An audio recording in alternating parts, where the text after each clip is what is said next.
తాబేళ్లను వాటి జాతిని పరిరక్షించే ఉద్దేశంతో 1990లో అమెరికన్ టార్టాయిస్ రెస్క్యూ అనే సంస్థ ఏర్పాటైంది. సుసాన్ టెల్లెం, మార్షల్ థామ్సన్ ఈ సంస్థను స్థాపించారు. సరీసృపాలతో సహా అన్ని జంతువుల పట్ల మానవీయంగా వ్యవహరించాలని వారు సూచిస్తున్నారు. ఇప్పటి వరకు దాదాపు 4000 తాబేళ్లను ఈ సంస్థ సంరక్షించింది.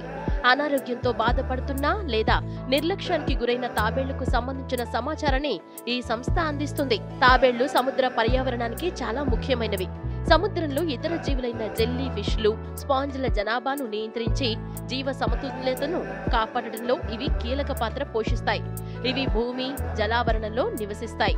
భారత ప్రభుత్వం తాబేళ్ల సంరక్షణకు అనేక చర్యలు తీసుకుంటుంది. వన్యప్రాణుల సంరక్షణ చట్టం 1972 ద్వారా మన దేశంలో తాబేళ్లకు రక్షణ కల్పించారు.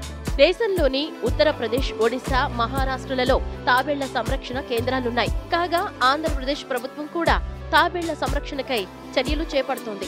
కాకినాడ వంటి సముద్ర తీర ప్రాంతాల్లో చేపల వేటను నిషేధించి వాటి సంఖ్యను పెంచడం, ట్రీ వంటి సామాజిక సంస్థలతో కలిసి పనిచేయడం వంటి ఇతర కార్యక్రమాల ద్వారా వాటి సంరక్షణకు తోడ్పడుతోంది.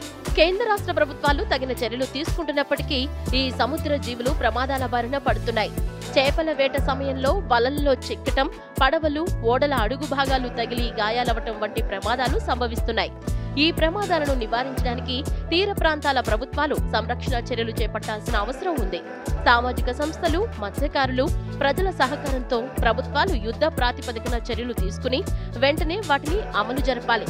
ప్రభుత్వాలు మరిన్ని వినూత్న ఆలోచనలతో ముందుకొచ్చి సముద్ర వాతావరణం రక్షించడంలో కీలక పాత్ర పోషిస్తున్న ఈ తాబేళ్లను రక్షించాలి.